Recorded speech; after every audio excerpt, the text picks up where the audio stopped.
अंक का और 2 अंक का प्रश्न पूछा जाएगा, तो इसलिए इसको ध्यान से समझें। यशोधर बाबू अपने आदर्श किशनदास से अधिक प्रभावित हैं और आधुनिक परिवेश में बदलते हुए जीवन मूल्यों और संस्कारों के विरुद्ध हैं। वो नहीं चाहते कि सब लोग आधुनिक हो जाएं, जबकि उनकी पत्नी अपने बच्चों के साथ खड़ी दिखाई देती है। वह अपने बच्चों के आधुनिक दृष्टिकोण से प्रभावित है, इसलिए यशोधर बाबू की पत्नी समय के साथ परिवर्तित होती है, लेकिन यशोधर बाबू अभी भी किशनदा के संस्कारों और परंपराओं से चिपके हुए हैं। सिल्वर वेडिंग कहानी के आधार पर पीढ़ी के अंतराल से होने वाले, पीढ़ी के अंतराल मतलब जनरेशन गैप, उससे होने वाले जो पारिवारिक अलगाव है, अलगाव मतलब जो फैमिली का एक दूसरे से अलग हो जाना है, उस पर आप अपने विचार प्रकट कीजिए। अब कम शब्दों में विचार प्रकट करने हैं। सांस्कृतिक संरक्षा के लिए स्वस्थ परंपराओं की सुरक्षा आवश्यक है। क्या है सांस्कृतिक संरक्षा? संस्कृति के ढंग से, संस्कृति के रूप में हम लोग संस्कृति को बचा पाएं, उसके लिए हमें स्वस्थ परंपराओं को बचाए रखना होगा।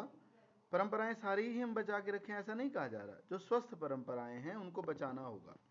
तो उनको बचाने के लिए कह रहे हैं, किंतु बदलते समय और परिवेश से हमें सामंजस्यपूर्ण मिला करके, उनके साथ जुड़ करके, उनकी भी उपेक्षा नहीं करके हमें उसको बचाना है, अन्यथा सिल्वर वेडिंग के पात्रों की तरह बिखराव होने लगता है। तो ये पाठ हमें एक तरह से सिखा रहा है कि हमें जो नया है वो सारा ही एक्सेप्ट नहीं कर लेना, जो पुराना है वो सारा ही नहीं छोड़ देना, बल्कि समय के अनुसार, आवश्यकता के अनुसार उसे स्वीकारना या छोड़ना है। भरे पूरे परिवार में यशोधर बाबू स्वयं को अधूरा सा क्यों अनुभव करते थे? अपने प्राचीन दायरे से बाहर ना निकल सकने के कारण वे स्वयं को अधूरा अनुभव करते थे। अभी तुम्हारे अब्बा की इतनी सीख है कि 100 रुपए उधार ले सकें, इतनी साख है, साख मतलब रेपुटेशन, वैल्यू। अब देखो 100 रुपए की बात की जा रही है। 1947 में उनका विवाह हुआ, 25वीं सालगिरह मनाई जा रही है 1972 में। 1972 में 100 रुपए लेने का मतलब है आज की डेट में 1 लाख रुपए। तो 1 लाख रुपए लेने की साख है उनकी। ये किन परिस्थितियों में यशोधर बाबू को कहना पड़ा था होगा? तो कहते हैं पुत्र द्वारा उनके निकट संबंधी की आर्थिक सहायता के लिए मनाही। एक निकट संबंधी आया, कहता जी पिताजी, वो कहता कि मुझे कुछ सहायता चाहिए, और बेटा कहता नहीं नहीं हमारे पास पैसे नहीं, हम किसी की सहायता नहीं कर सकते। तो फिर वो कहता है भी हम सहायता नहीं करेंगे तो हमें सहायता कौन देगा? मैं आज किसी से मांगू तो 1 लाख रुपए भी मुझे मिल जाएंगे और हम किसी को सहायता ना दे, फिर क्या फायदा?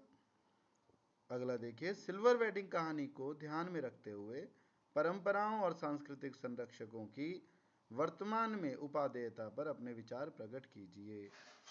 कहते हैं कि आज की डेट में ये कितना उपयोगी है ये पाठ, हम इसको अब क्यों पढ़ें? तो कह रहे हैं परंपराओं और संस्कृतियों के संरक्षण, संरक्षण मतलब उनको बचाने से ही किसी देश की पहचान बनी रहती है। सादगी से जीकर गृहस्थी को बचाया जा सकता है। सब लोग अगर शोषा करने लगें, दिखावा करने लगें, पॉम्प एंड शो करने लगें और अपने आप को सिर्फ और सिर्फ दिखावे में और दूसरों के सामने खुश करने में लगे रहें, तो क्या होगा? सारे ही खर्चे बढ़ा लेंगे और उन खर्चों को कभी भी पूरा नहीं किया जा सकता। तो यहाँ पर भी एक कहा जा रहा है, सादगी से जीवन जीकर गृहस्थी को बचाया जा सकता है। और यदि ऐसा ना होता तो शायद यशोधर बाबू की संतानें पढ़ लिख कर योग्य ना बन पाती। उन्होंने अपनी संतान को